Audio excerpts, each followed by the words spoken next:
જીજી યુનિવર્સિટીમાં એબીવીપીનો વિરોધ. Backlog clear કર્યા પછી પણ વિદ્યાર્થીઓને પ્રવેશ ન અપાતા વિરોધ. એટીકેટી ક્લિયર કરનાર વિદ્યાર્થીઓને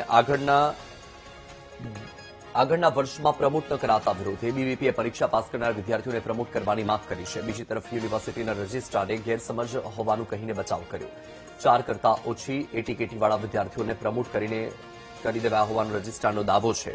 125 વિદ્યાર્થીઓને પ્રમોટ કરી દેવાયા હોવાનો દાવો. યુનિવર્સિટીના નિયમો મુજબ 5 કરતા વધુ એટીકેટીવાળા વિદ્યાર્થીઓને પ્રમોટ કરાતા નથી. રજિસ્ટ્રારની આ વાત છે.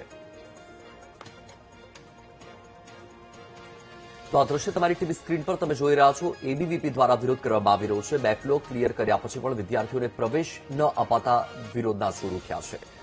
એટીકેટી ક્લિયર કરનાર વિદ્યાર્થીઓને આગળના વર્ષમાં પ્રમોટ ન કરાતા વિરોધ કરવામાં આવી રહ્યો છે.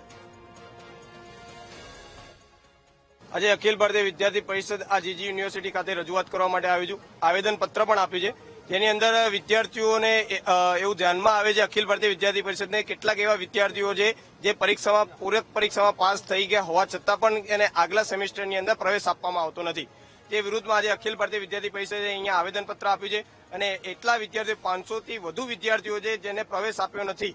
આજે અખિલ ભારતીય વિદ્યાર્થી પરિષદે સ્પષ્ટ માંગ કરી છે કે જે વિદ્યાર્થીઓ છે એમનું 1 મહિનાથી પણ વધારે એનો અભ્યાસક્રમ શરૂ થઈ ગયો છે એ અભ્યાસક્રમ ન બગાડવામાં આવે અને ફરીથી રીશેડ્યુલ કરીને એક્ઝામ પણ એની અભ્યાસ પણ કરાવવામાં આવે એવી અખિલ ભારતીય વિદ્યાર્થી પરિષદે સ્પષ્ટ માંગ કરી છે.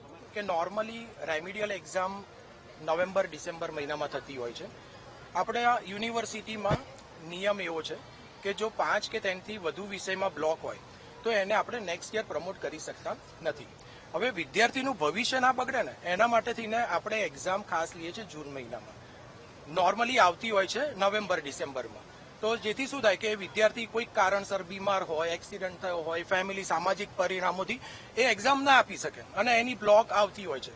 તો એનું વરસ ના બગડે ને એના માટે થઈને ખાસ અમે જૂન મહિનામાં એક્ઝામ લઈએ છીએ, ડિક્લેર કરીએ છીએ, જેથી સમયસર જ્યારે અભ્યાસ ચાલુ થાય ને ત્યારે એ લોકોને પ્રમોટ કરી શકાય. આ સમયે આ વખતે જે વિદ્યાર્થીઓના ક્લાસ ચાલુ થઈ ગયા તો એ લોકોને અમે અલાઉ કરેલા છે